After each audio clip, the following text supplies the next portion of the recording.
Mucho gusto estar acá con usted nuevamente. Mis slides, diapositivas están en inglés, pero voy a intentar hablar en portuñol más para español do que portugués. Entonces, mi charla es la amenaza de la fiebre amarilla para los primates de Brasil. Y voy a empezar por una breve introducción al problema de las enfermedades para los primates. Nosotros sabemos que las enfermedades son un problema para poblaciones de primates hace mucho tiempo. Acá tiene un trabajo de 1952 con informaciones sobre un brote de fiebre amarilla que ocurrió en Brasil, acá en mi estado en 1947, otro en Minas Gerais 36 y 37, otro en 45. Pero tenemos datos de 1914, publicaciones que han salientado el problema de fiebre amarilla para los monos Congo de América Central.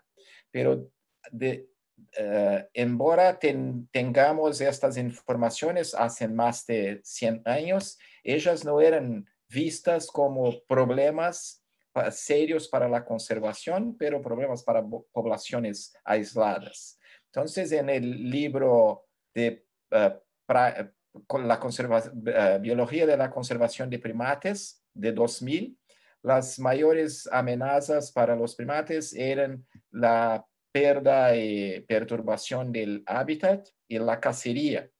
En cuanto a las enfermedades, de este libro, que es un libro muy bueno, tiene apenas unas pocas cotaciones e informaciones sobre eso.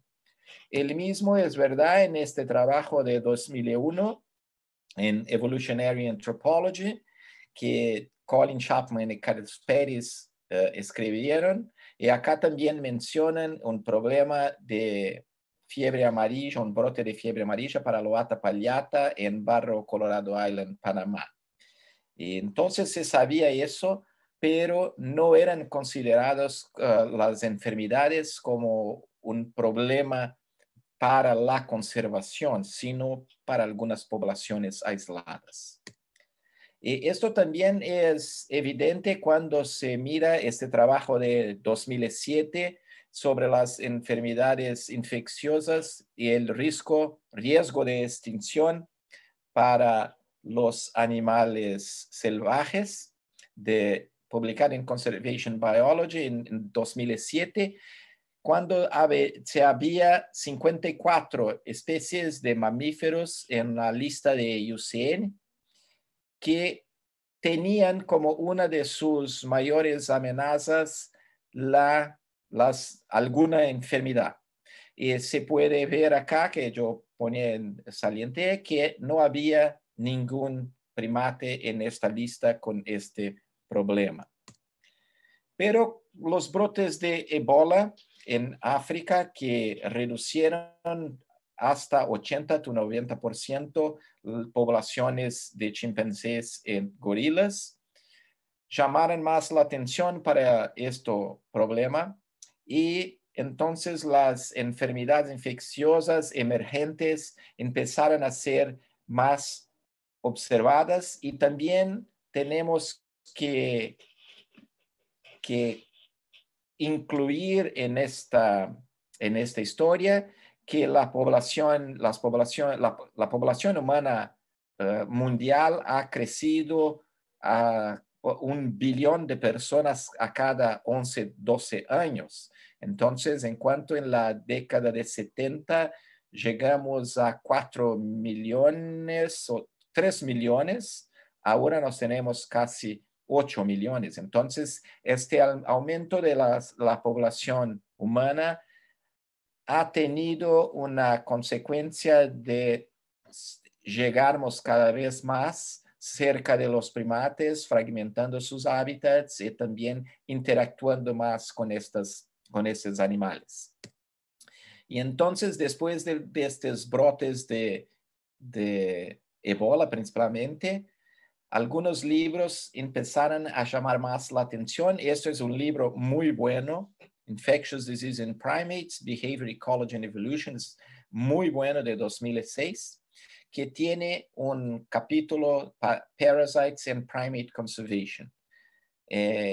Con esto se empezó a considerar más el problema de las enfermedades infecciosas para la conservación de los primates a nivel específico y pelo menos regional, no solamente para poblaciones aisladas.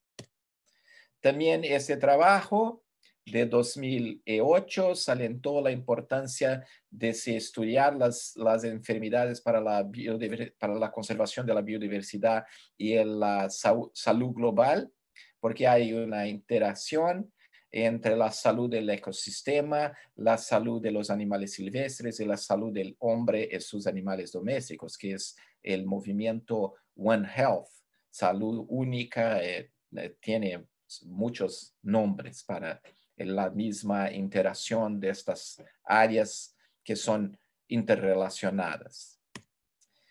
Más recientemente, 2016, este libro fue publicado en Introduction to Primate Conservation, que también hay un capítulo específico para enfermedades infecciosas y conservación de primates.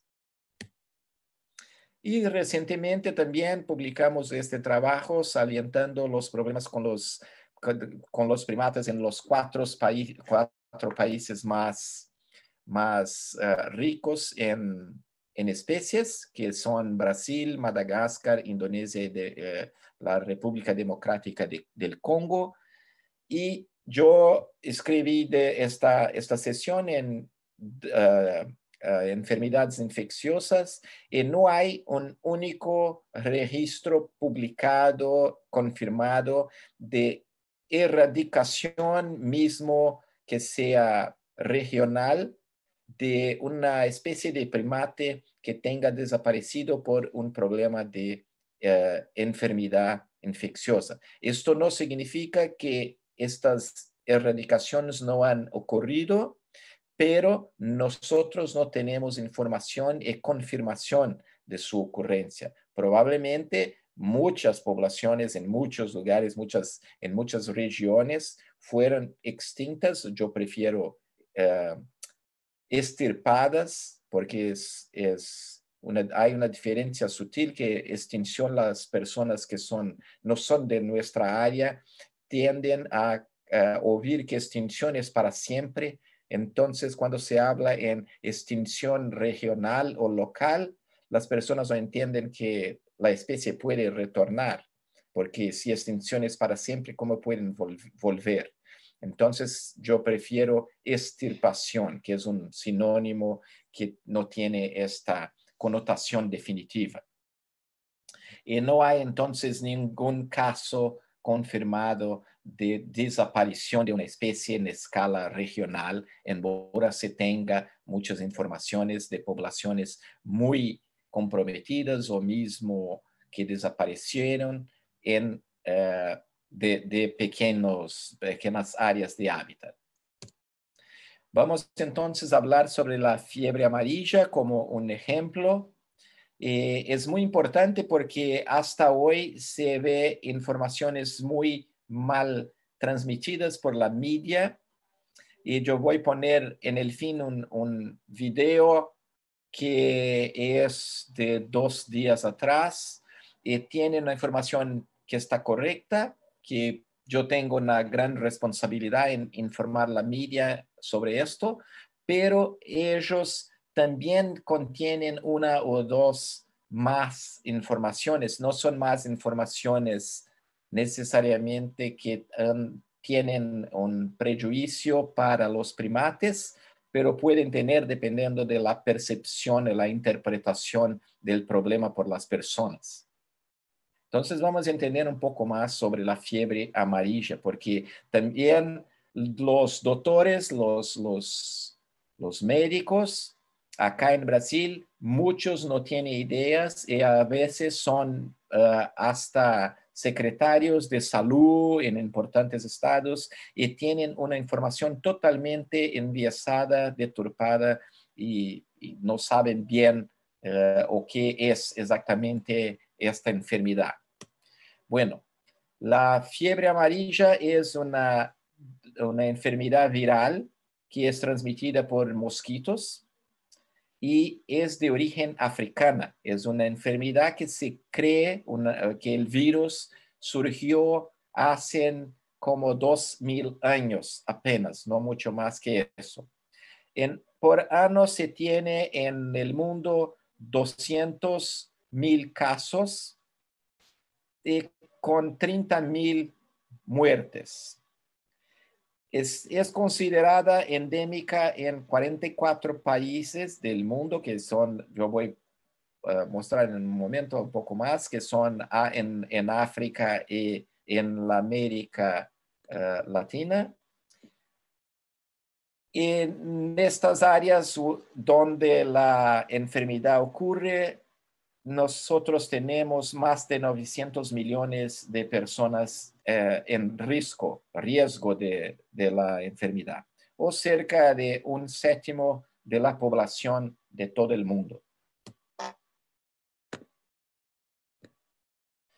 No hay tratamiento específico cuando la persona está enferma, tiene muchas cosas a hacer, pero no hay tratamiento específico, pero hay una vacuna que es muy segura y que no se tiene certeza, pero la Organización Mundial de la Salud ha considerado, especialmente por cuenta de que en África las mismas personas han recibido la vacuna y muchas otras no lo reciben. La Organización Mundial de la Salud ha considerado que una única dosis, cuando se tiene 5 o más años, puede ser suficiente para garantizar la inmunidad por toda la vida. La vacunación no es recomendada para crianzas, para niños con edad menor que 9 meses, para mujeres que están grávidas y que están amamantando, y personas con alergias a la proteína del huevo y también con inmunodeficiencia severa. Entonces, la vacuna es segura, pero algunas personas no pueden la recibir, y también personas con más de 60 años se sabe que tienen una probabilidad mayor de desarrollar la enfermedad cuando reciben la vacuna, pero mayor es muy menor do que el riesgo de morir si son infectados. Y la tasa de problema con la vacuna es como una persona a cada medio millón de vacunados. Entonces es muy menor do que el riesgo de contraer la enfermedad y morir de la enfermedad, que vamos a ver que no es tan grave, es más grave que la COVID, pero no es tan grave como muchos han propagado. Y para ver una prevención de brotes, hay necesidad de una cobertura de vacunación de más de 60%, preferiblemente 80% o más. Que mismo en Brasil, que es un país que produce la vacuna, en muchas regiones no se tiene esta cobertura. En África, esta enfermedad surgió en África, entonces se tienen 28 países con riesgo de fiebre amarilla de transmisión, y hay un riesgo muy pequeño para los primates porque ellos evoluyeron desde el comienzo del surgimiento del virus, entonces no se tiene situaciones donde la fiebre amarilla es un riesgo para la conservación de los primates.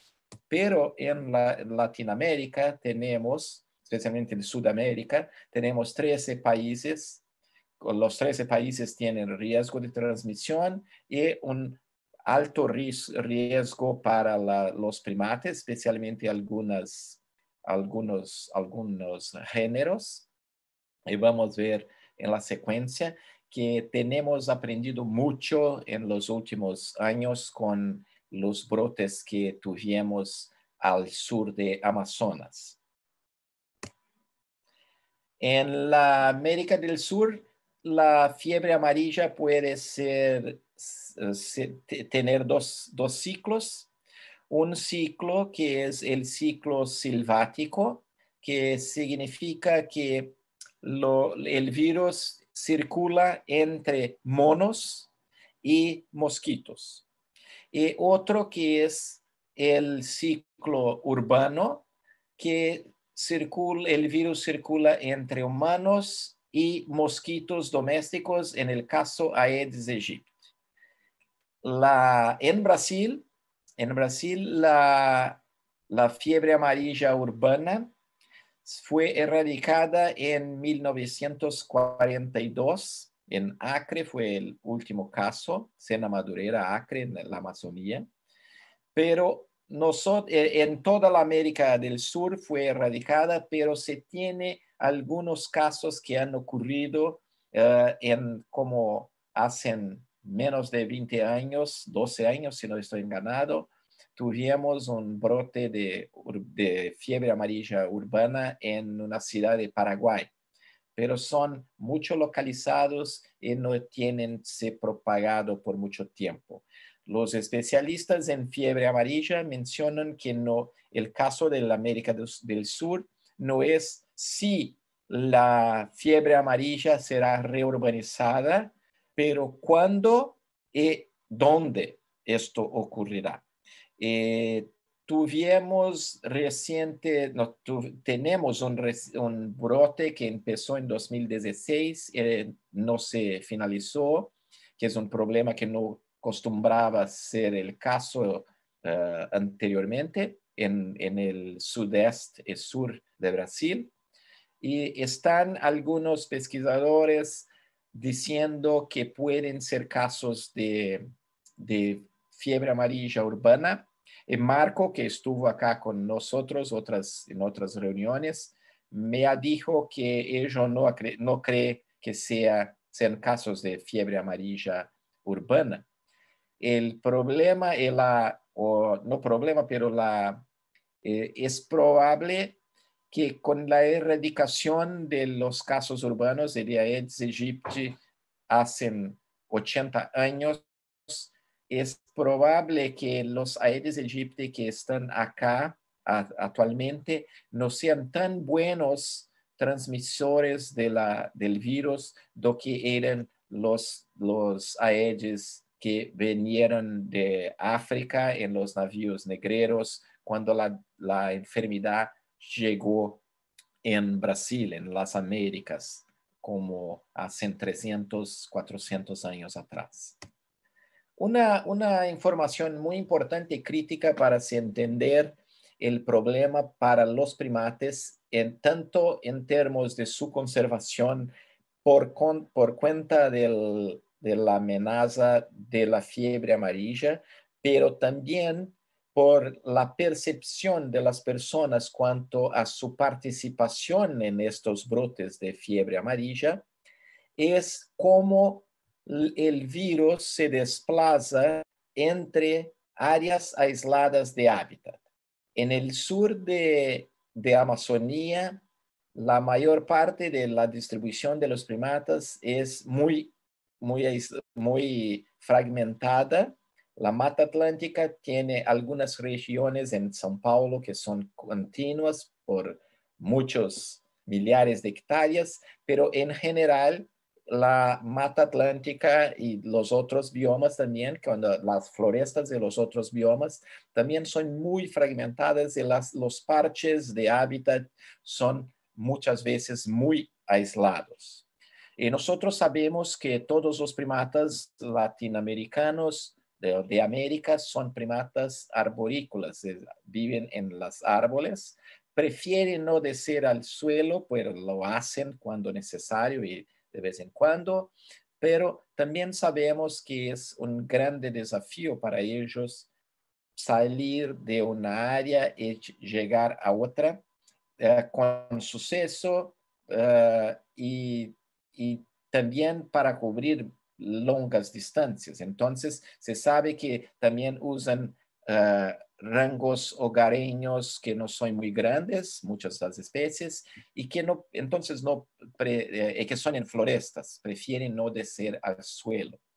También hay, entonces, esta era una de las hipótesis que algunas personas han levantado, incluyendo algunos médicos. Yo leí una cosa de un ex secretario de salud de São Paulo, un profesor titular de la mejor universidad de Brasil, que es USP, Universidad de São Paulo. Ella escribió que el problema de la fiebre amarilla en São Paulo era porque los monos estaban viendo que la floresta atlántica estaba siendo reconectada y los monos estaban llegando del estado de Río de Janeiro por estos corredores. Esto es un absurdo total de desconocimiento. Yo le escribí, lo expliqué la situación, ella me respondió, me agradeciendo, pero como 2 meses después continuaba declarando la misma bobagem, cosa totalmente sin fundamento, porque no me creyó probablemente. Otra posibilidad es por humanos. Vamos a ver cómo los humanos se comportan y cuál es la gravedad para las personas. Y también la tercera posibilidad sería que son los virus que de alguna forma con los mosquitos, los vectores, estaban se desplazando entre los fragmentos. Y una tercera sería que hay reservatorios en los parches y que por tanto de tiempos en tiempos las condiciones eran adecuadas para que los virus se reactivasen o alguna cosa así, o los monos serían, la población sería más sensible, no inmune, y que entonces los brotes surgirían. No hay reservatorios, yo voy a mostrar para ustedes, excepto en regiones como la Amazonía, y voy a explicar, pero no hay reservatorios en términos de reservatorios ambientales donde el virus podría permanecer inactivo por longos años, por ejemplo. Y entonces esta falta de información de los científicos, incluso de no saber cómo la dispersión del virus ha ocurrido y ocurre, y hecho con que las personas al recibir las mal informaciones de la media, relacionando la enfermedad con los monos, empezaron a matar los monos. Y entonces yo voy a mostrar para ustedes, yo lancé una campaña en 3 de abril de 2009, cuando tuvimos un brote grande en mi estado. Y desde entonces, porque yo tengo información de la ecología, comportamiento de los primates, y yo sé que las poblaciones no son grandes, que la dispersión de individuos no es así tan fácil, y para tener la dispersión en la velocidad que se observa, es simplemente imposible que la culpa sea de los monos. Yo siempre desafío cualquier persona viva o muerta de que me pruebe que es posible que esta dispersión sea realizada por los monos. Yo no estoy implicando con eso que no es posible que en algunas localidades, algunas especificidades, algunos entre un parche y otro no pueden ser los monos. En algunas pocas situaciones esto es posible, probablemente ocurre, pero esto es de la excepción de la excepción, y es imposible que este proceso sea el responsable por la dispersión con la velocidad que se observa. Si la velocidad que se observa en 9 meses ha ocurrido en 10 años, yo no hablaría la misma cosa y yo no faría este desafío. Vamos a entender cómo es con los monos aulladores o monos congos, que son hasta o que se sabe los más susceptibles, es el género más susceptible a la enfermedad. Ellos normalmente mueren en pocos días y las estimativas que tenemos es que más de 80% de los individuos o de las poblaciones desaparecen después de un brote. O aquellos que no mueren desarrollan una inmunidad y no van más a morir como las personas. Ellos no son reservatorios cuando se considera el concepto de reservatorio que es una especie o alguna característica o el suelo, alguna parte del ambiente que mantiene el agente patogénico en periodos de silencio de la enfermedad. ¿O qué significa el silencio de la enfermedad? Cuando no tenemos casos de individuos de ninguna especie enfermos por esta enfermedad. Entonces se llama de periodo de silencio, porque no hay casos. No hay esto, no hay reservatorios, los monos no son reservatorios, en el ambiente es reservatorios con ese concepto. Vamos a hablar que tal vez algunos especialistas consideran que otras especies pueden ser, también si consideramos tal vez un periodo de tiempo no mucho largo. Yo voy a poner 3 pequeños videos para usted entender también cómo se puede afirmar que un mono que está ahí enfermo con fiebre amarilla, que es una fiebre, que causa una fiebre, no tiene posibilidad de se desplazar a distancias de 300, 400, 500, a veces mucho más metros de una área para otra para hacer este rápido desplazamiento del virus.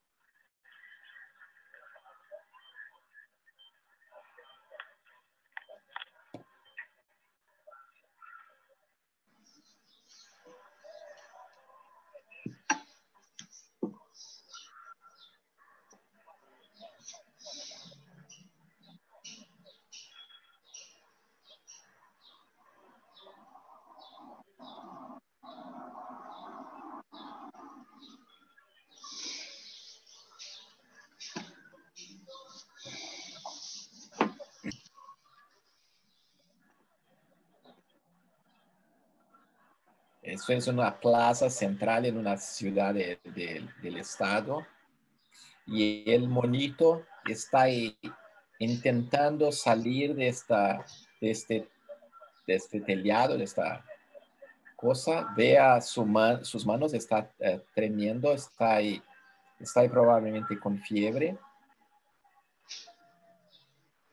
Y sería mucho fácil para un individuo pular de la distancia que está de un árbol. Vamos a ver.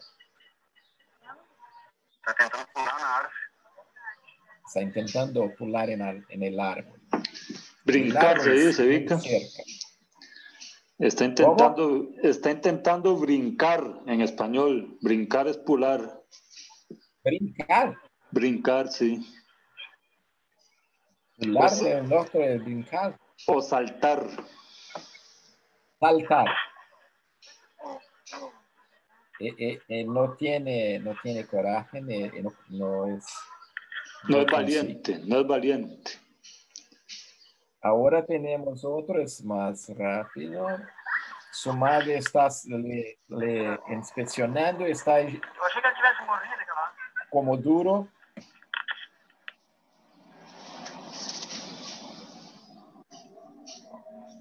Y más tarde ellos coletadas muestras de sus órganos y es confirmada que estaba con fiebre amarilla. Y pueden me decir que esto es un joven y que entonces es más sensible, pero entonces vamos a ver otro ejemplo, que es en São Paulo, otro brote, este brote que ainda está ocurriendo, con un adulto de mono marrón. También está con fiebre amarilla. Se ve que no consigue salir del mismo lugar.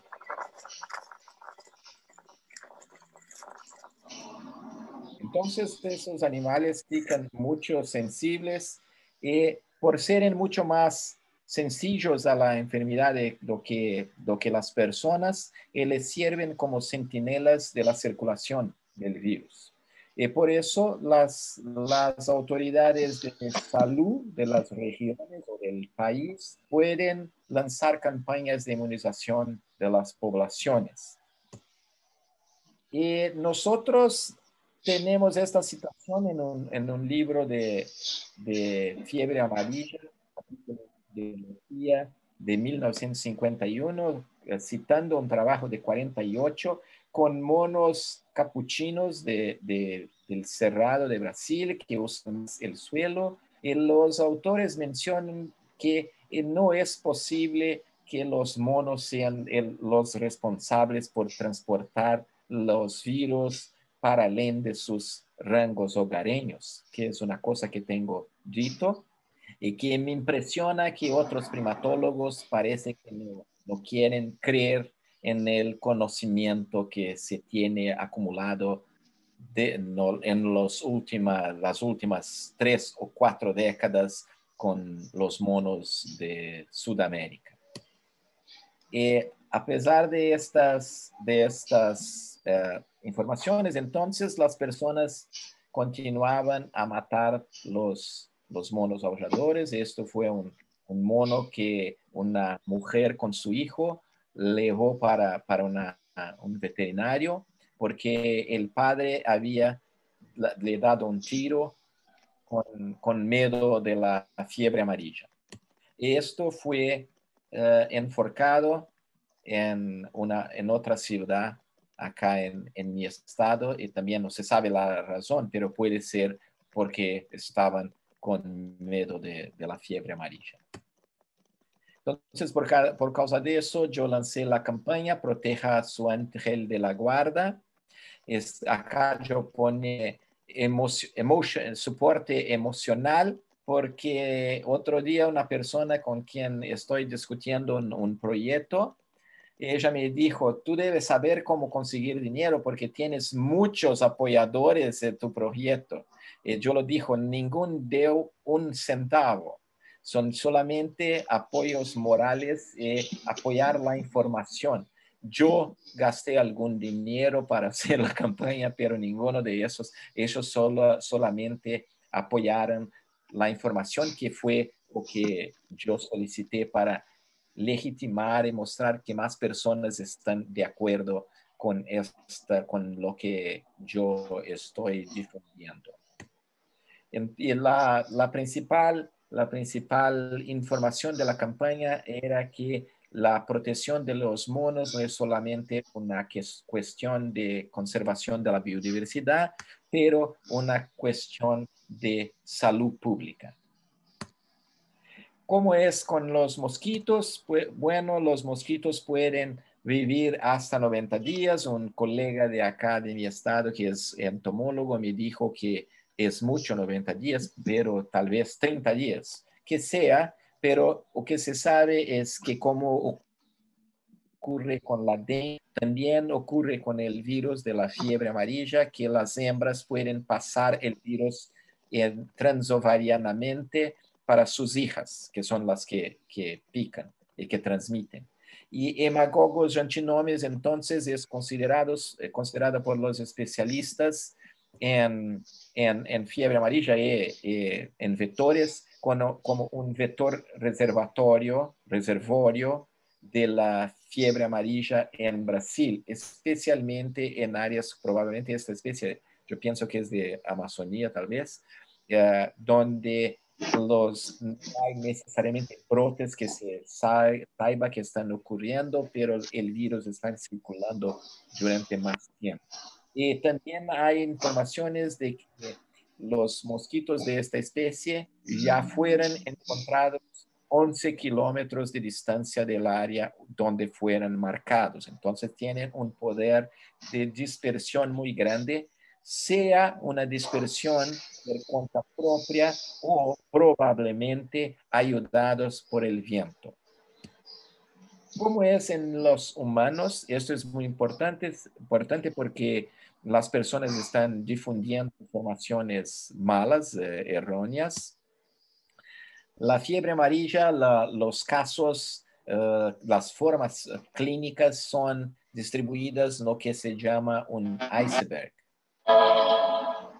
53% de las personas en media son asintomáticas, tienen la doenza, la enfermedad, están con viremia probablemente, pero no tienen síntomas. 34% tienen la forma leve, que significa que no se sabe también que están con fiebre amarilla porque tienen como si fuera una gripecina y todo bien. 7% tienen la forma severa pero no fatal, que no necesariamente van a morir por causa de eso, sino que tengan otros problemas. Y solamente 6% desarrollan la forma fatal, que es la más grave, y que se sabe que en este caso, especialmente en la forma fatal, como 50% de las personas mueren. Entonces, los datos que se observan cuando se tienen brotes en personas que van a ser hospitalizadas, que a veces la mortalidad es de 30, 40%, esto se refiere solamente a las formas que nosotros sabemos que las personas estaban con fiebre amarilla, no al total de personas infectadas. Esto es una diferencia muy grande. Entonces, en un resultado es que normalmente del total no va a ser más do que 5 o 6% probablemente de todos que no fueron vacunados porque no quisieron o no tuvieron oportunidad y que entonces una pequeña proporción desarrolló las formas fatales o severas y que acabaran muriendo. ¿Cómo ocurrió la dispersión en el estado de Rio Grande do Sul en 2008-2009, cuando yo lancé la campaña, cuando me recibí la información de que las personas estaban los matando? En 9 meses, ese es mayo, hasta junio, el virus fue detectado o monos muriendo fueron detectados en 67 municipios. Más de 2,000 individuos fueron recogidos y contados muertos, pero esto es ciertamente una subestimativa. Tuvimos también 21 casos humanos y 9 murieron con una tasa de muerte de 43%. 86% de estos casos fueron en áreas sin recomendación de vacuna antes del brote. Se ve que el virus veio por acá y se dispersó con un camino de 600 kilómetros en solamente 9 meses. O que nosotros aprendemos de este brote, estudio de Marco, su tesis de doctoramiento. Nosotros usamos Maxent para hacer unas simulaciones y ver la distribución, el avance del virus y también las áreas de ocurrencia de monos aulladores, de mosquitos vectores. El desplazamiento del virus a cada 3 meses. Se concluyó que la distribución de los monos influenció los modelos 32% y también no se podría esperar diferente porque solo estábamos analizando casos en monos. Entonces es obvio que los monos tenían una importancia.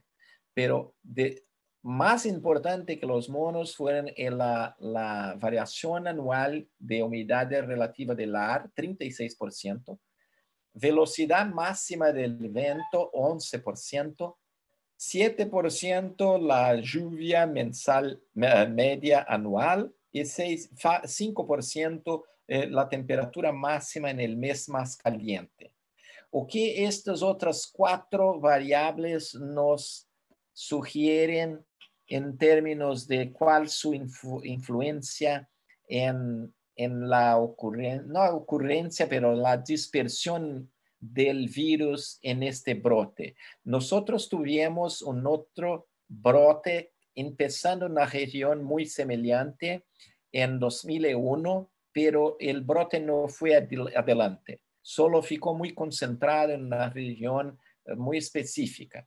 En 2008-2009, 7 años más tarde, tuvimos que el virus encontró el ambiente adecuado o alguna cosa ocurrió y ello dispersó 600 kilómetros en 9 meses.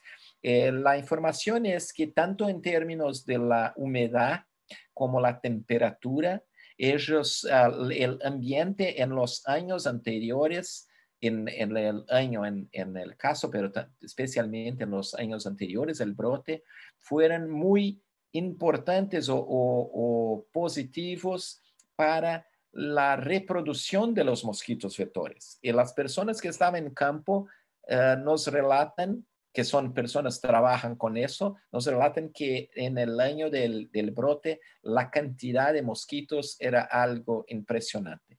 Y la máxima velocidad del viento se explica que probablemente la dispersión del virus ocurrió por la dispersión de los mosquitos con la ayuda del viento en una dirección, que es muy interesante que cuando se analiza, se ve la circulación de los vientos en esta región del país, en nuestro estado. Los vientos vienen de Argentina e entran en el mismo camino que el virus hizo durante este brote. Disculpate, quedan 3 minutos, por favor, para concluir. Casi. 8. Ok. Híjole. Se observó que también en una otra región con los bujíos pretos, 80% de las poblaciones aisladas en fragmentos desaparecieron. En una área sin fiebre amarilla, solamente 14%. Cuando se analizó un trabajo semejante, pero con un análisis de viabilidad poblacional de monos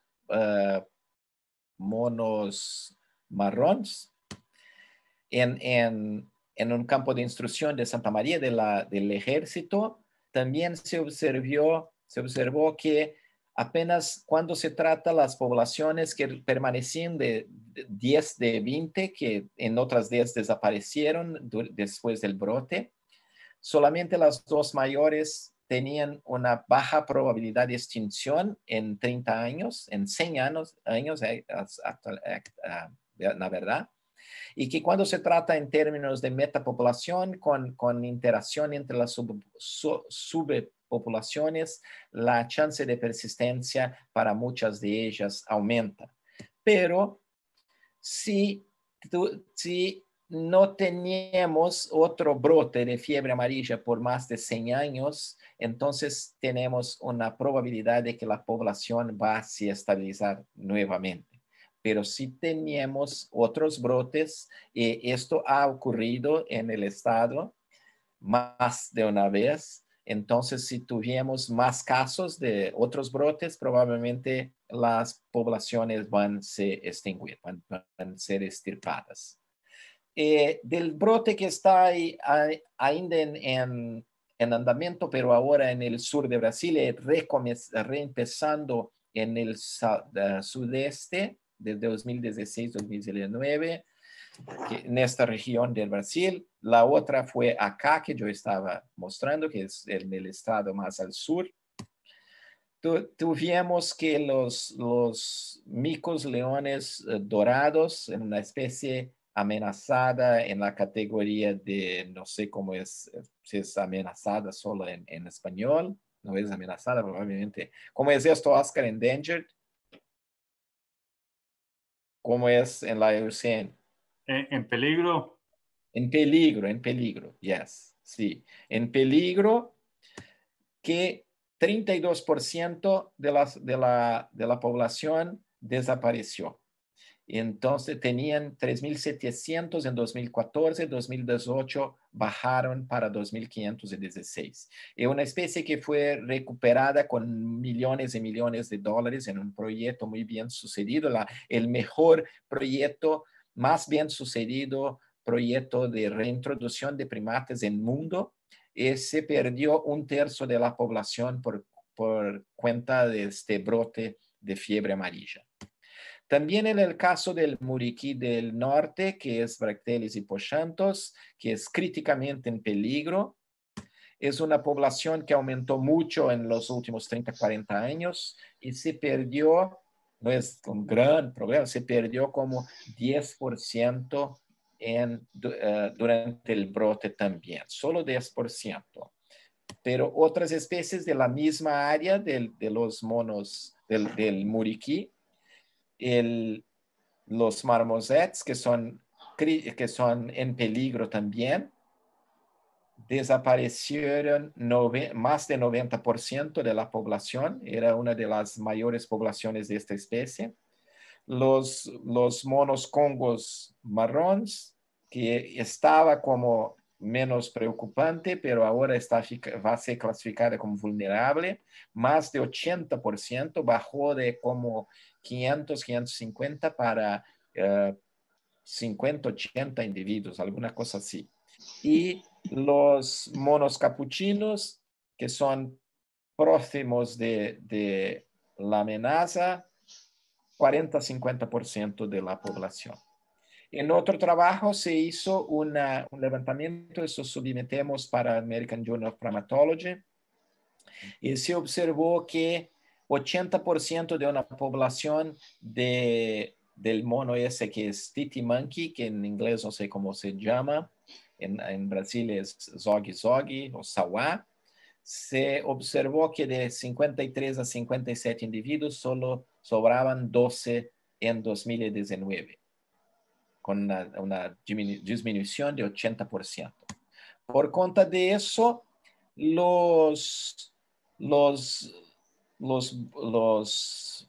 aulladores, los congos marrones, entraron en esta lista de los 25 primates más amenazados del mundo. No porque son uno de los 25, no son probablemente uno de los 100 más amenazados. Aloata guariba guariba es críticamente en peligro, pero Aloata guariba clantus no es. Sino entraron como embajadores de la importancia de sí considerar las enfermedades infecciosas como una amenaza a la conservación de los primates. Entonces son una especie de bandera para llamar la atención de estos brotes de enfermedades infecciosas que han causado problemas para varias especies en Sudamérica y también en África y otros lugares. Y recientemente tuvimos entonces, esto es de 20 de octubre, Secretaría de Salud confirma muerte de macaco por fiebre amarilla en Río Preto, que es en el estado de São Paulo. Y 3 días atrás, sube para 7 el número de macacos muertos por fiebre amarilla en menos de un mes. Y con eso yo voy a poner un filme rápidamente. Esto acá, déjeme ver si consigo. Vica, por macacos ahí se están refiriendo al Aloata guariba, ¿no? No, no, este es que quiero. ¿Están viendo eso o no? No. ¿Están viendo? No. ¿No mudó? Not. Entonces tengo que interrumpir. Voy a interrumpir y poner separadamente. No son solo, Los bullidos. No son solo no los son solo, congos. no solo Congo. Solo compartir acá y tienen informaciones que son erradas también. Vamos a ver. O goleiro ser o artilheiro do seu time. Não. Daí o negócio prova. Todo resultado é possível na Comembol Libertadores. Essa propaganda não era para Masticado usar. tênis em Betfair. Outra preocupação: aumentou o número de macacos mortos com o vírus da febre amarela aqui em Goiás. Os animais, é importante lembrar, não passam, não transmitem a doença para os Buena humanos, informação. mas são um importante sinal de alerta. Eles mostram, por exemplo, que a circulação do vírus da febre amarela está ali na região. Muito bueno. Subiu para 7 o número de macacos mortos com febre Moro amarela em Alvador. Goiás. Foram 4 casos em Goiânia, um no Outro município de Alvador, Abadia de Goiás, provavelmente. um em Aparecida de Goiânia e um em Não. Aracaju. A circulação Também. do vírus é a morte de macacos. Cerca de 2 dias atrás, eram 4 casos de macacos mortos aqui no estado. E os casos voltaram a acontecer depois de 3 anos. O vírus da febre amarela é transmitido pela picada do mosquito contaminado. Nos humanos, a doença pode causar dor no corpo, febre, fraqueza, Mirem a diarreia, letalidade. vômito e até a morte. A letalidade A está errada. letalidade chega aos 40%. Neste momento, a vacina se torna ainda mais importante. As doses são oferecidas nos postos de saúde de graça durante o ano todo. Aqui na capital, a Vigilância Epidemiológica diz que 200 mil adultos e 20 mil crianças ainda precisam receber as doses da vacina contra a febre amarela. Quem já tomou a vacina não precisa tomar de novo, porque ela vale para a vida toda. E a gente continua falando sobre esse risco da infecção pelo vírus da febre amarela, conversando ao vivo agora pela internet com a Superintendente Estadual de Vigilância em Saúde, Flúvia Amorim, que fala com a gente pela internet agora. Flúvia, boa tarde. 7 casos de macacos mortos por febre amarela nesses últimos dias, nessas últimas semanas. É muito preocupante? Boa tarde a todos. É assim, Lívia, na verdade, a morte dos macacos funciona como um alerta para toda a população, que significa que o vírus voltou a circular. O último ciclo que nós tivemos começou em 2015, terminou em 2017. Nós tivemos óbito, inclusive, aqui na capital, e é uma doença que tem vacina, que é prevenível, uma vacina segura. Então, não tem por que as pessoas se colocarem em risco. Não precisa esperar, por exemplo, ter um caso de macaco morto perto de casa ou na cidade onde mora, não. Tem que tomar a vacina. Agora, quem ainda não tomou, né, tem que tomar a vacina o mais rápido possível. Ela começa a proteger a partir de quanto tempo também, Flívia? Olha, a primeira dose, Lili, é dada aos 9 meses de vida e é dado um reforço aos 4 anos de idade. Então, até 5 anos, a criança precisa ter 2 doses. E ela fica protegida permanentemente pelo resto da vida. Acima de 5 anos, a pessoa precisa ter pelo menos uma dose confirmada no cartão. Quem não estiver nessa situação, a orientação é procurar o mais rápido possível os postos de vacinação e se imunizar. Tá certo, Flúvia, muito obrigada pelas informações. Lembrando, gente, que não adianta se preocupar com a presença do macaco. O macaco não transmite a febre amarela para ninguém. E sim, um mosquito contaminado que picou, por exemplo, o macaco e pode, aí sim, passar a doença para o ser humano, mas através da picada de um mosquito. Obrigada, Flúvia. Boa tarde. Obrigada a você. Boa tarde. Entonces, el problema es que la letalidad no sé de 40%, y también la reporte no podía ter afirmado que pica el macaco, porque entonces en el mismo no transmite, pero son ellos que están multiplicando. Entonces, este tipo de información es problemática. Está errado, se tiene que evitar. Y con eso yo termino entonces mi charla. Muy interesante, Vika, muchísimas gracias. Un comentario rápido. No tiene una pregunta. En una evaluación de variabilidad nuclear, que hicimos con el grupo de Manuel Ruiz García, vos conocés ese estudio, nosotros encontramos que el Alouatta palliata nuestro tenía la menor variabilidad genética comparada con las suramericanas, con las especies de Suramérica. Especulando un poquito, desde el punto de vista científico, nosotros hablamos casualmente de la fiebre amarilla en los 60s en Centroamérica. Pero no hay, digamos, evidencia contundente que eso haya afectado a las poblaciones de monos congos. ¿Vos tenés alguna confirmación que haya afectado precisamente a nuestro Alouatta palliata? Sí, yo sé que Alouatta palliata tuvo muchos problemas en Barro Colorado, en otros lugares. Yo te devuelvo la pregunta si tienes información semejante para Alouatta pigra, si hay alguna cosa, si conoces alguna cosa para Alouatta Yo pigra. le he preguntado a los mexicanos bueno, no sé si Andrea tiene más información, pero le he preguntado a varios mexicanos y guatemaltecos, que ellos tienen el pigra, ¿verdad? Y dicen que no hay absolutamente ningún estudio. Yo no sé si Andrea tiene algo más reciente al respecto. ¿Sabes algo, André? Sobre fiebre amarilla. En pigra. No, de variabilidad bueno, genética, variabilidad genética. ¿Perdón? De variabilidad genética. Ah, eso lo sabe más Gustavo que yo. Sí, Pero Gustavo no lo sabe. yo he visto muy pocos estudios de variabilidad genética en Sí. pigra. Es que ya es difícil de ver el pigra. En ¿Por qué Guatemala, algunos colegas en Guatemala me dicen que tienen años de no verlos. ¿Por qué estoy preguntando? Porque yo pienso que los dos deben ser tan susceptibles como ahorradores. Sería interesante porque tanto Pigra como Palliata son más recientes que las otras. Se dispersaron para América, por el canal de Panamá más recientemente.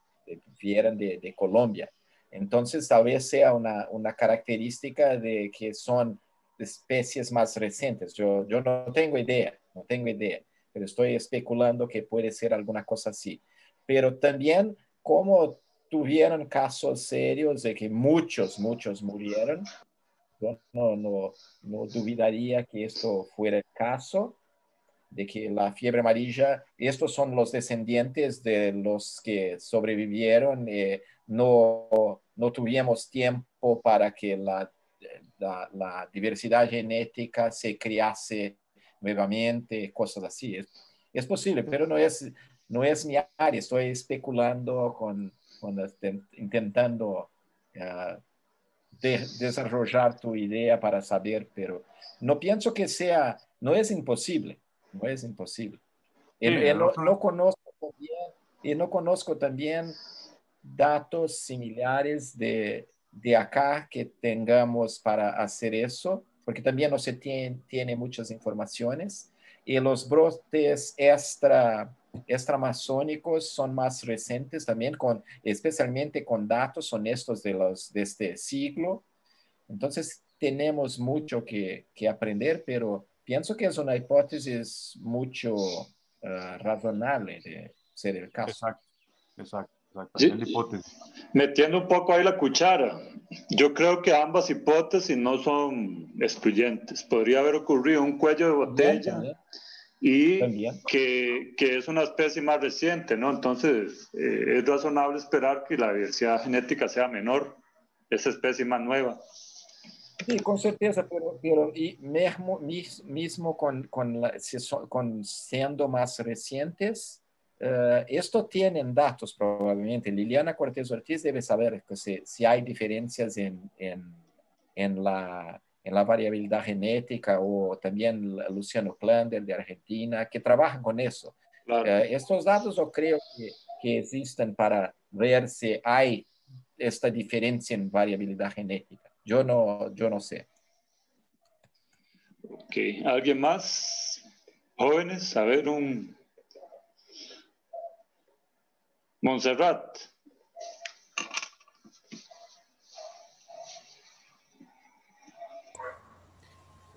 Sí, no, así como pregunta que tal vez se me ocurre, ¿verdad? ¿No habría como alguna forma de, no sé si vacunar será como la palabra correcta, pero de tal vez tratar de administrarle algún tipo de medicamento a las poblaciones que están como más afectadas para evitar que no se extingan localmente? Sí, es una pregunta muy buena y que muchas personas han sugerido que se haga eso. No es posible, voy a te decir por varias razones. Para los monos aulladores son muy sensibles y probablemente la vacuna que es con el virus atenuado, ellos desarrollarían la enfermedad y también tendrían problemas. Otra que son primates que viven en árboles, que para capturarlos sería muy trabajoso y también podrían morir, estar estresados y la vacuna ser más problema porque el sistema inmune sería comprometido. También no se sabe bien dónde están. Entonces hay muchos problemas. Tenemos algunas personas acá en Brasil que están intentando vender esta idea. Yo tengo dicho que, excepto en casos muy especiales, que yo voy a explicar también que está ocurriendo, casi para ocurrir, esto sería ficción científica.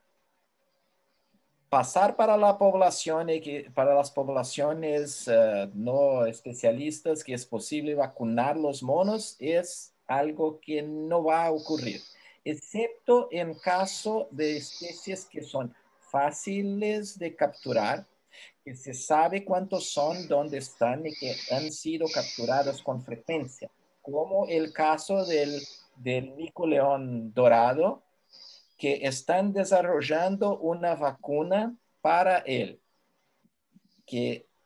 porque es una especie amenazada, que ha habido un investimiento de plata muy alto para le recuperar, fue bien sucedido, se tiene muchas informaciones. En este caso, si se desarrolla una vacuna segura, estos animales han sido capturados para medidas de muchas cosas, entonces sería una situación que podría ser posible hacer eso. Envolvería mucha plata, mucha gente, un esfuerzo enorme que también no se sabe si sería efectivo, porque al hacer eso estamos impidiendo que la selección natural excluya de la población aquellos que son susceptibles, y estos dejarían sus descendientes. Los susceptibles pueden ser mejor para reproducir por otras razones, y esta característica de no inmunidad se propagar más en la población. Entonces, brincar de Dios en esta situación es algo que no se sabe cuál podría ser la consecuencia en largo plazo, porque en corto plazo sí se garantiza que la especie estará, pero en largo plazo, dependiendo de lo que se sucede en el futuro y todo más, podemos estar seleccionando genes que no son los mejores para sustentar la población en largo plazo. Pero tenemos más de una persona proponiendo eso, y normalmente son personas que trabajan con virus o con alguna cosa así, pero no lo entienden de primates. Están metidos en primates sin entender de la ecología, comportamiento y en algunos casos parece que también evolución. Entonces es algo complicado. En mi opinión, es ficción científica. Yo apoyaría para el mico león dorado, pero no toda la población, probablemente una parte de la población, para intentar ver lo que va a acontecer, pero no con todos, porque podríamos hacer algo que no sea bueno. Entonces, o tal vez todos, porque si tiene aquellos que son resistentes, tenían posibilidad de pasar sus genes de cualquier forma, pero sería una cosa que sería necesario a cada generación, por ejemplo.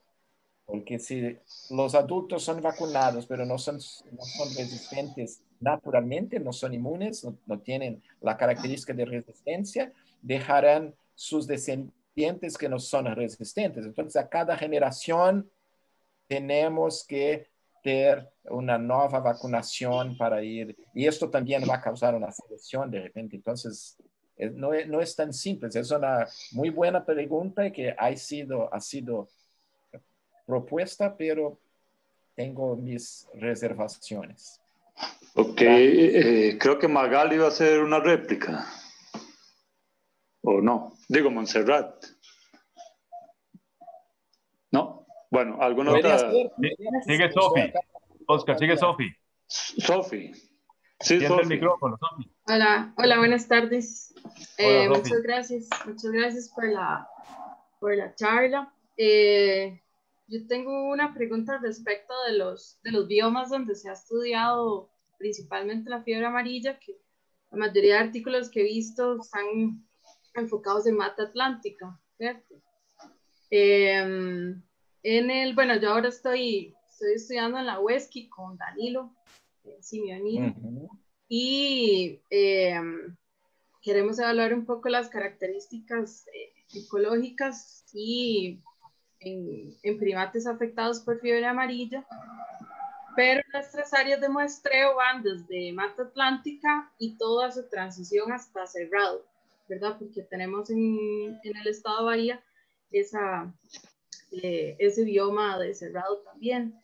Entonces, quería saber si, digamos, usted esperaría tener diferencias entre el comportamiento de la fiebre amarilla, prevalencia en las diferentes especies de primates e incluso de los vectores en esas biomas diferentes, o si esperaríamos que sea bien parecido lo que podemos encontrar. No te la pusieron fácil, Vika. Muy buena. No, es muy buena, es muy compleja porque yo no tengo información también de los mosquitos. Sofi está haciendo un doctorado en Brasil, Vika, no sé si se conocen sí, ustedes. Exacto. Depende mucho de las condiciones climáticas. O que se sabe es que todos estos brotes que han ocurrido al sur de Amazonía han venido probablemente de Amazonía. Son variedad del virus que vienen de la Amazonía, alcanzan inicialmente el Brasil central, que es donde se tiene cerrado, del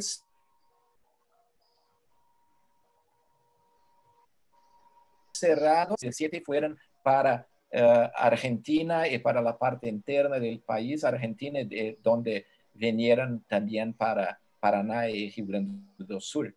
Y ahora en este brote actual, que está durando mucho tiempo, vino para la Mata Atlántica. Entonces es mucho complejo. O que se puede decir también es que en Mata Atlántica, en algunas regiones, como por ejemplo en el este del estado de São Paulo, la floresta de la Mata Atlántica tiene una larga área de florestas continuas, la Serra del Mar, que por tanto el desplazamiento del virus en este ambiente yo pienso que fue más fácil. En el cerrado, la vegetación florestal es más, especialmente en florestas de galería, que son florestas que siguen los ríos y que también están muy fragmentadas. Y es un ambiente que parte del año es más seco do que en Mata Atlántica. Pero los huevos del mosquito puede pasar un año seco y puede ser viable. Puedes tener, no se sabe, pero creo que puede tener el virus también en un estado latente, no sé si eso es posible, en el huevo. Entonces hay muchas cosas para descubrir, pero no pienso que yo te diría, tal vez, no sé, también si se puede esperar mucha diferencia entre Cerrado y Mata Atlántica, porque siempre que hay llegado en Mata Atlántica hay pasado por Cerrado. Entonces, no sé si la velocidad fue más lenta en Cerrado do que en Mata Atlántica. Tal vez como menos áreas de floresta sea más... No sé, es complicado porque tiene que ver con la fragmentación, tiene que ver con las condiciones climáticas, tiene que ver con las poblaciones de mono. En Cerrado vas a encontrar el mono capuchino, el mono aullador y el mico que está en Costa Rica, una de las especies. Son 3 especies. Entonces son menos animales. En Mata Atlántica tenemos 12, 15 especies probablemente, tal vez más, no estoy cierto. Entonces, depende mucho. También pueden, no sé cómo son los mosquitos, si son los mismos. Pienso que estos hemagogos son bien distribuidos en todo el país. Entonces, es un trabajo que te doy de consejo. Intente tener las hipótesis muy claras y tener buenas muestras, pero es bien complicado de intentar separar las informaciones, el efecto de varias de estas variables para saber, porque hay muchas personas trabajando en Río de Janeiro, en el Marcia Chami, que ha publicado algunas cosas también. Hay mucha gente intentando en São Paulo, personas que no entienden de los monos. Eso es un problema. Los monos, tienes que tener alguien que entienda de monos. Porque personas que entienden de virus, que entienden de veterinaria de animales, pero no entienden de la ecología, el comportamiento de los monos, no tienen idea de cómo los monos pueden comprometer en términos de estas características de su historia, de historia natural para el proceso. Pero eso es un trabajo, una investigación muy interesante. Te deseo suceso. Estoy curiosa para saber lo que vas a encontrar. Gracias. Me gustaría hacer un comentario. Sí, claro. Muchas gracias. Hola, ¿cómo estás? Entré tarde porque hasta ahora me di cuenta, pero encantada de poder hablar aquí un ratito con ustedes.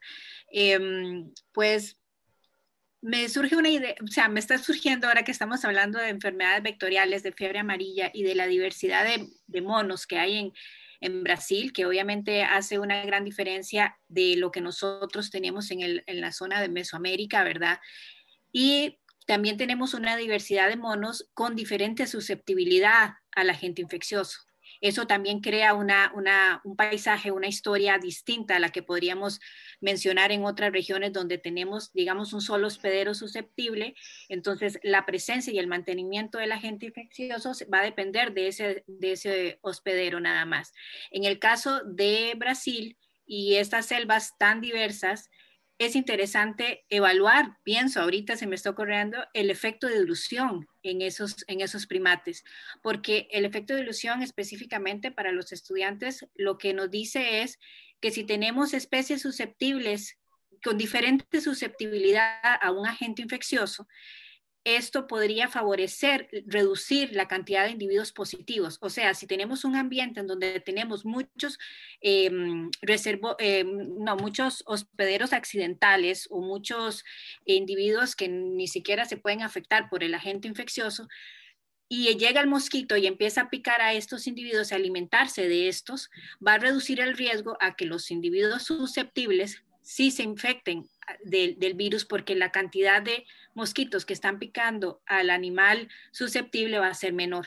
Entonces, me parecería interesante en un lugar como estos, claro, y estamos hablando también de un sistema muy complejo, porque también estamos hablando de una diversidad de mosquitos que podrían formar parte de la transmisión del agente infeccioso. No estamos hablando únicamente de un hospedero con una especie específica, sino que tiene gran variedad de cosas. Pero también sumando a lo que Sophie comentaba, pues también es bien interesante determinar si los paisajes, o sea, uno podría enfocarse en muchas variables, o sea, si el paisaje que estoy hablando es un bosque primario, es un bosque secundario, es un bosque que tiene árboles muy bajos, altos, hasta eso puede ser una variable asociada al vuelo del mosquito, porque cuando estamos hablando de enfermedades transmitidas por mosquitos, yo podría decir que el protagonista principal es el mosquito y lo que está alrededor va a depender de otras variables asociadas, pero sin el mosquito no hay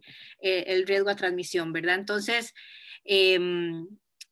se me viene a la mente cuando Sophie comenta eso, pues estos detalles que estoy diciéndoles así como a la carrera, pero también otros aspectos que nosotros hemos visto es que aunque estamos en países que tenemos una ecología grandiosa para el mantenimiento de mosquitos y que tenemos todas las características adecuadas, también las características climáticas específicas, las microtemperaturas, las características del hábitat, del mantenimiento del agua, todo una cantidad inadecuada, mínima o máxima puede favorecer o no favorecer la presencia del mosquito, especialmente en sus primeras etapas, ¿verdad?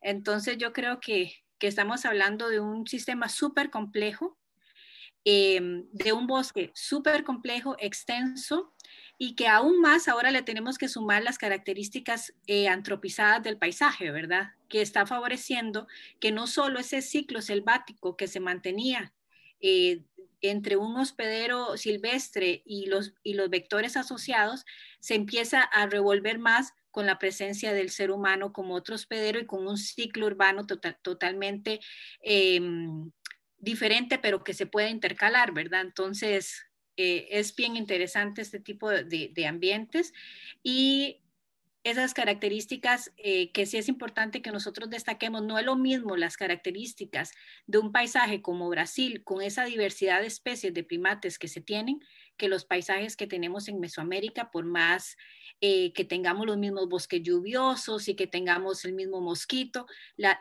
hasta la diversidad de especies de primates ya es un punto que tenemos que pensar cuando hacemos una pregunta de investigación, ¿verdad? En este tema, entonces. Sí, era solo eso que quería aportar.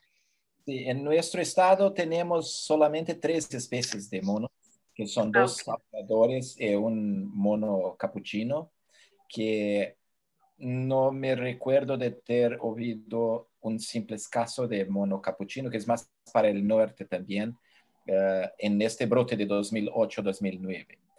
Entonces tenemos solamente uno. Los géneros que se cree que son involucrados en estos brotes en Brasil son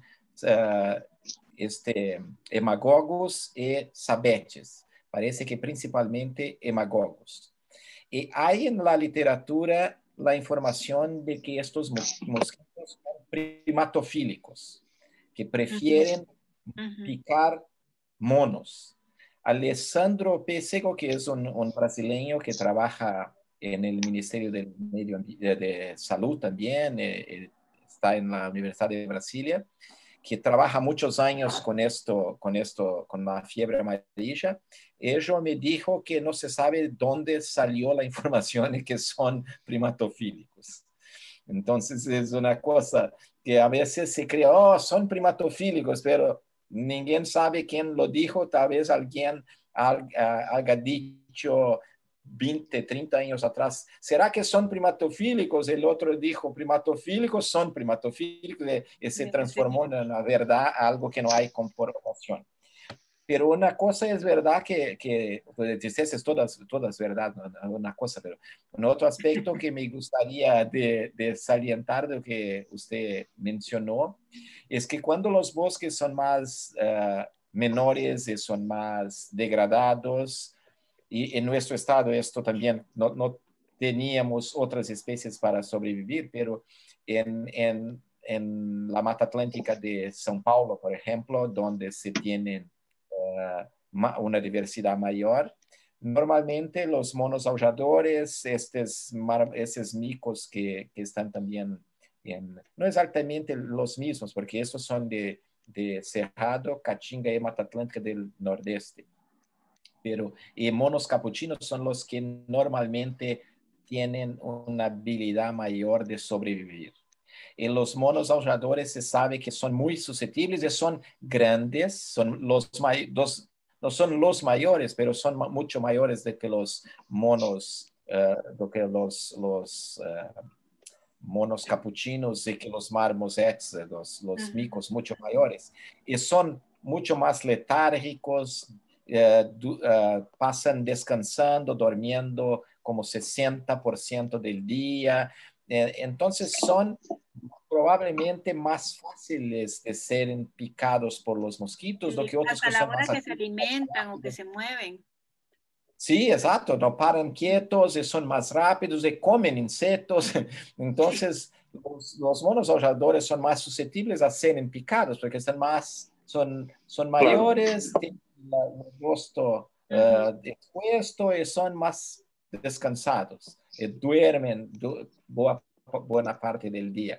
Claro. Entonces, hay muchas cosas. Hay una pregunta muy interesante acá también de Kenneth. Kenneth, sí, esa es la que iba a leer. Dice Kenneth, Sí.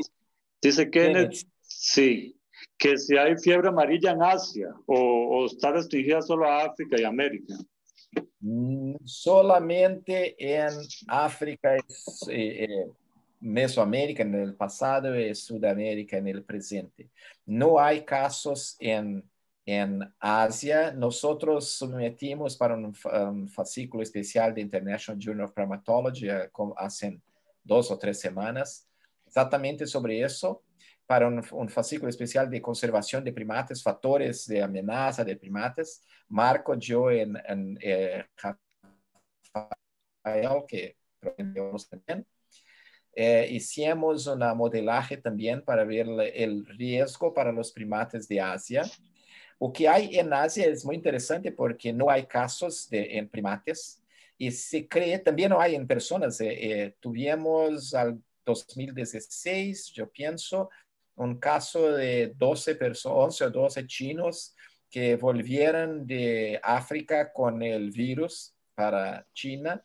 Y China no tiene, basado en nuestras simulaciones, en nuestros modelajes con las condiciones ambientales, la mayor parte de China no tiene condiciones ambientales para el desarrollo de los ciclos de fiebre amarilla. Pero más al sur tiene como 5 a 10% de probabilidad. Pero otras áreas en Asia, en sudeste, especialmente sureste de Asia, hay un porcentaje bien mayor. Hay una diversidad de primatas grande también y una susceptibilidad hasta media de 40-50%.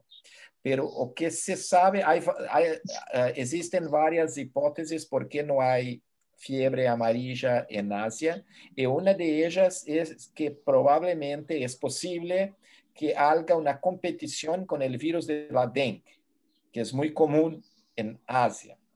Y que probablemente o hay una competición o las personas y animales que son infectados con dengue desarrollan la inmunidad cruzada y entonces no desarrollan la fiebre amarilla. Y el fato es que no hay.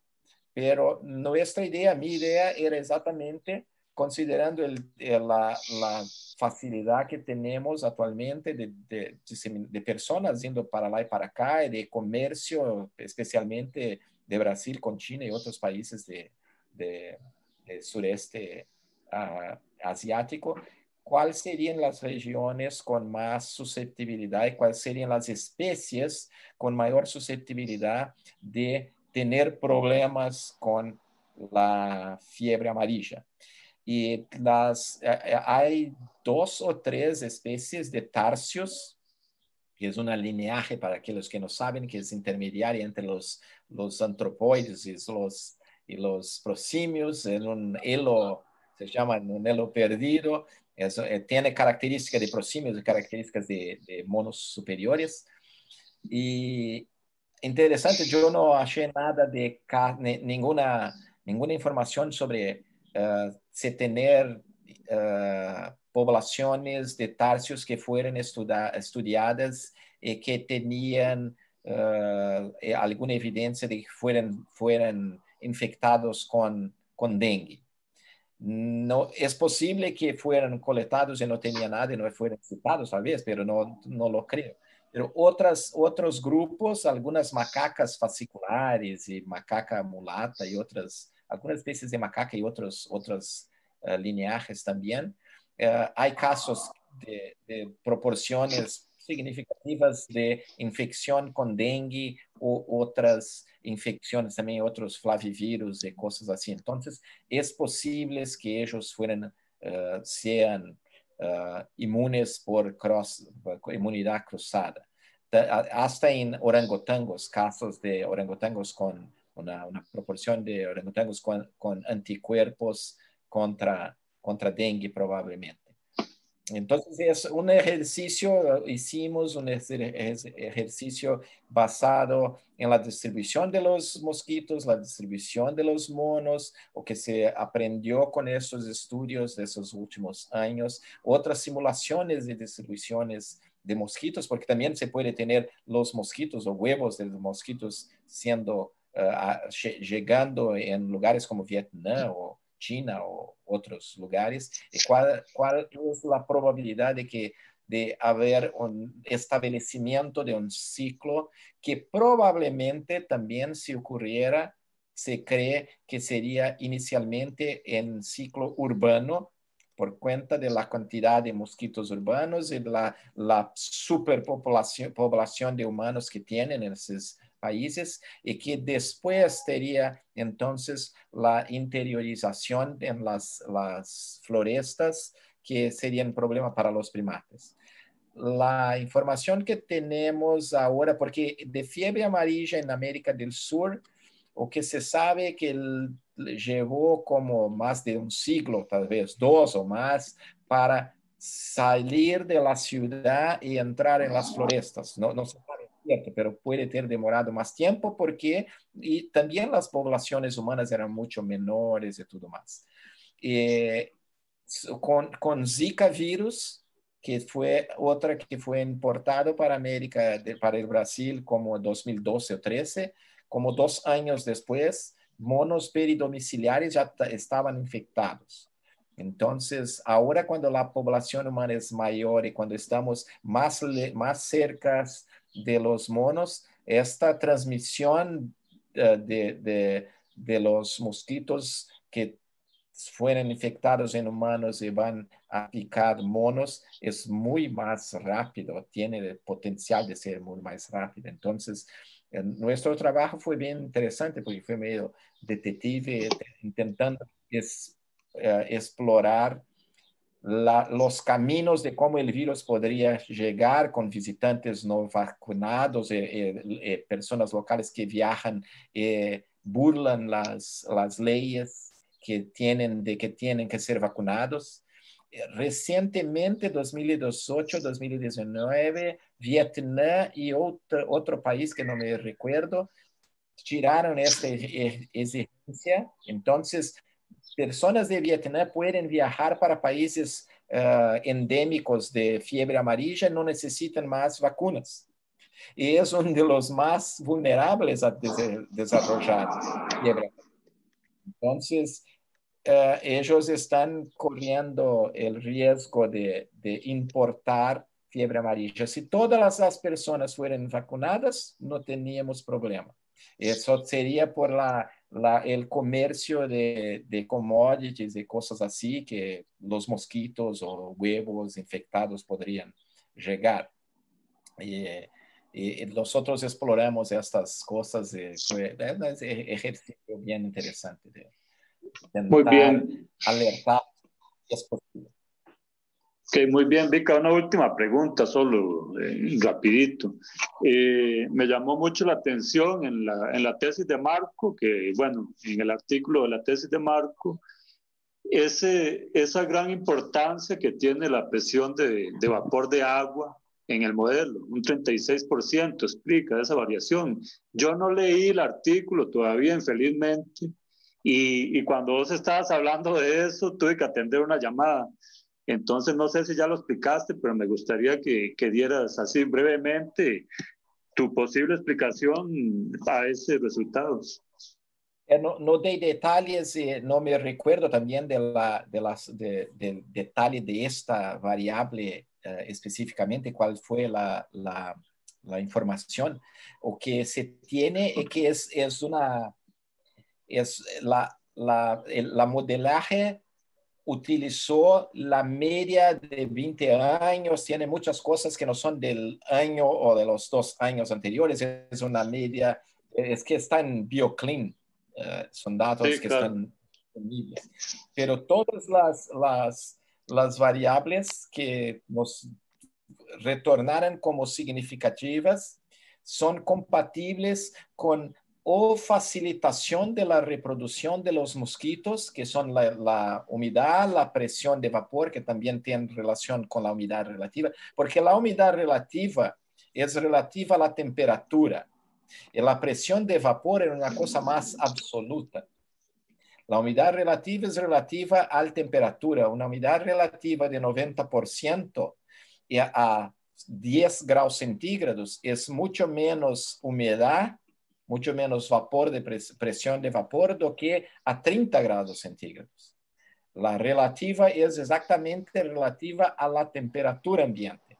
Entonces, tanto la humedad como el vapor, humedad y temperatura son compatibles con ambientes adecuados para la reproducción de los mosquitos, que fue o que Marco y sus colegas percibieron en el año anterior al brote, en el año de brote, que tenía más mosquitos do que el normal. Pero es una percepción, puede ser enviesada porque estaba teniendo un brote, alguna cosa así, pero ellos notaban que tenía esa cosa.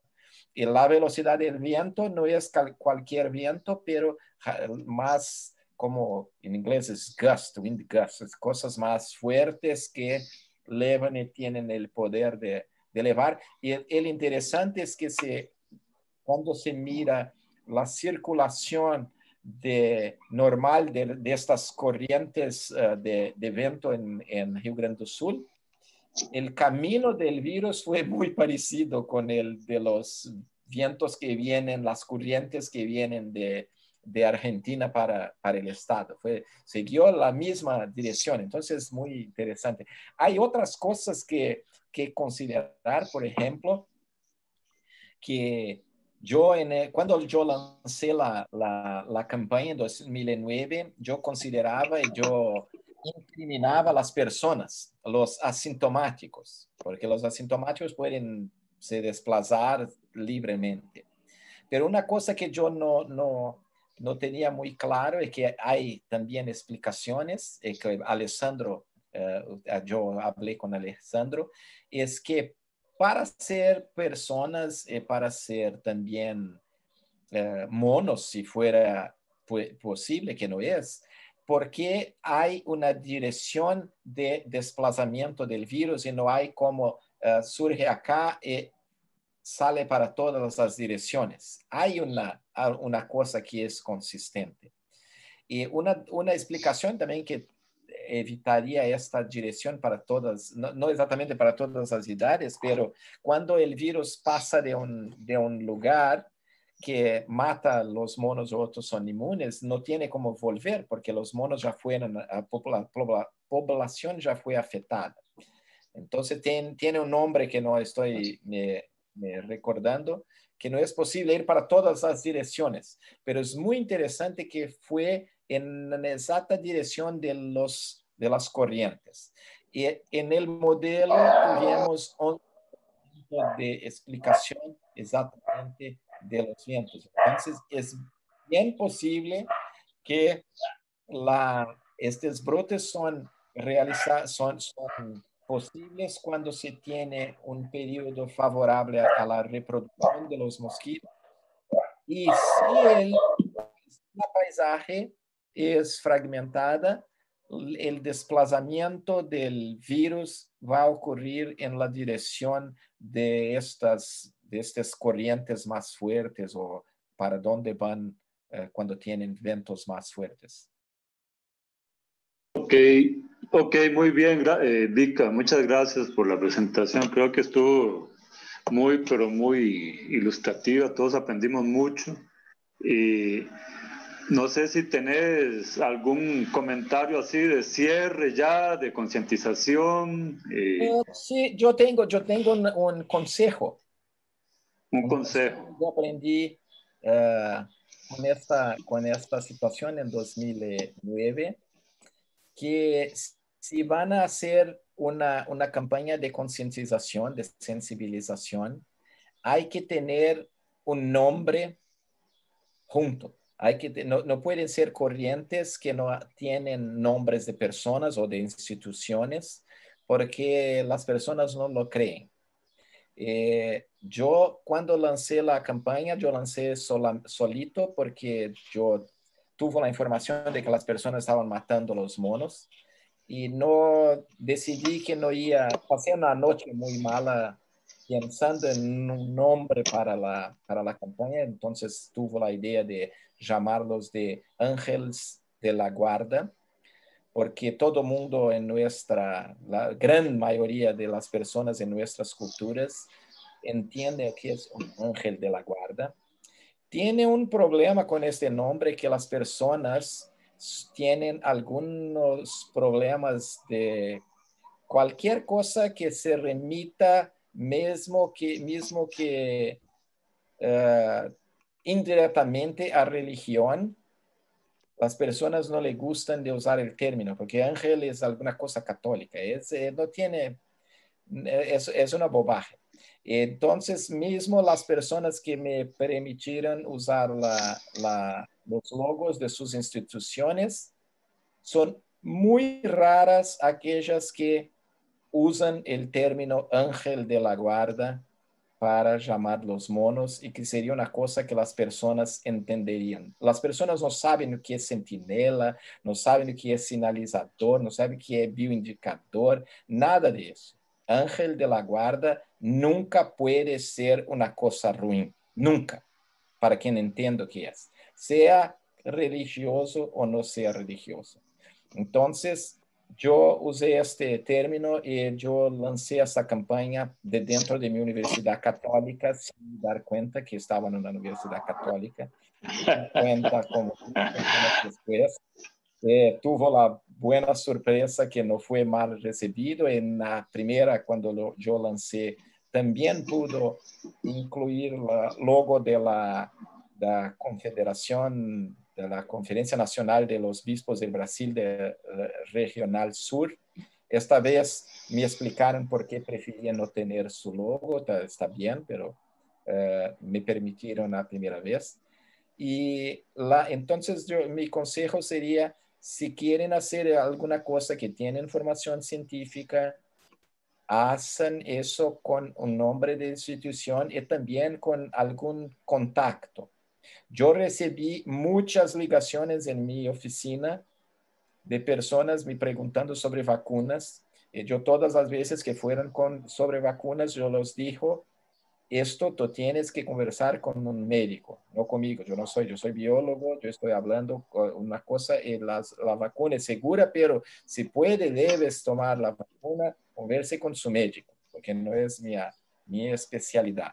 Pero las personas le creyeron en la información y como menos de una semana después teníamos ya algunos medios de comunicación, principalmente jornales y cosas así, publicando una nota corta que yo tenía. Mi universidad fue excelente en eso, la asesoría de comunicación, porque yo les escribí un texto que me pidieron y divulgaron ampliamente. Y mis estudiantes me ayudaron. Un día yo puedo, si tuviera interés, yo puedo dar una charla solo sobre la campaña y todas las actividades que nosotros hicimos, que fueron muy interesantes. Y esto mudó la media. Entonces, yo no tengo duda de que esta información que nosotros vimos en G1, que fue incluso el vehículo que es relacionado a Globo, Red Globo, el más difícil de cambiar. Ellos demoraron como 2 meses para cambiar su mensaje, cuanto otros en menos de un mes estaban ya no hablaban más de los monos. En el comienzo era la enfermedad de los monos. Y después las descripciones eran una enfermedad de origen africano, ni mencionaba los monos. Entonces yo no tengo duda que contribuyó significativamente para mudar eso, que ainda hoy, más de 10 años después, para mi satisfacción, la grande media aprendió que los monos no tienen culpa y que son importantes. Y muchas otras personas han hablado de centinelas y todo más. Pero tener un contacto, alguien, una institución que es responsable es esencial. Cuando la campaña fue bien sucedida, entonces como 2 o 3 semanas después, nosotros hicimos una reunión y yo acepté que entonces mi nombre iba a salir de la campaña y nosotros íbamos a poner los logos de las instituciones apoyadoras, que en comienzo eran 6 instituciones. Pero como yo estoy diciendo, la mayoría de las personas concordan que ellos son importantes y son centinelas, pero no lo usan ángeles de la guarda por una implicancia, una tendencia, un problema que yo diría,